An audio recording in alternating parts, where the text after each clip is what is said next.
Last year, Tyson ended up getting really sick. He ended up getting an infection in his shoulder. It was like an infected abscess. So we Oh, took it to the vet. They put him on antibiotics. Those unfortunately were not successful, and he was deteriorating. So he got to the point where he couldn't even walk. He had a really high fever, so we took him back to the vet a few days later, and they just said, "Look, he's going to have to go to the hospital. He's going to have to get either another type of antibiotics, or there might be something else going on." So we ended up taking him to Emerge. They did a multitude of exams, and they said, "Look, we've done every test. We've confirmed it's just an infected abscess. He's going to be okay. He doesn't have cancer.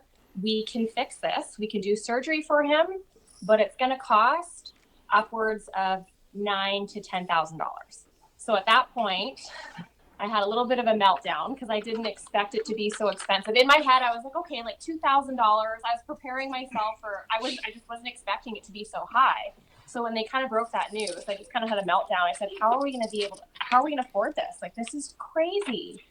And then I started to get angry because I was like, you know what, after everything he's done for his community as a police dog, like it's frustrating to know that he's not going to have any of his medical bills paid for. So we ended up just saying, you know what, let's just put it on our credit card. I don't care. He's going to work through this. He's essentially our fur child. We want to give him a chance.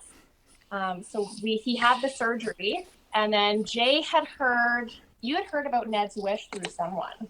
I had heard about Ned's Wish prior, but I had never really communicated with them or registered Tyson.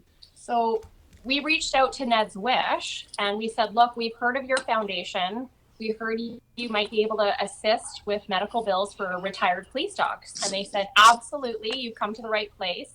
Stacy, the founder, was absolutely amazing with us. She said, you know what, like, here's a registration form. We'll get you guys registered. We're going to be able to help you.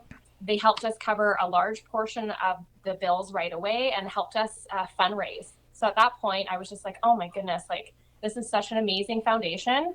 I want to be able to give back to these guys. So I sat on it for probably about 6 months, just pondering about what can I do to try to help raise money for these guys. So then at that point, I said, I think I want to just try to do some sort of like a clothing fundraiser. I'll do a hoodie and I'll come up with some sort of slogan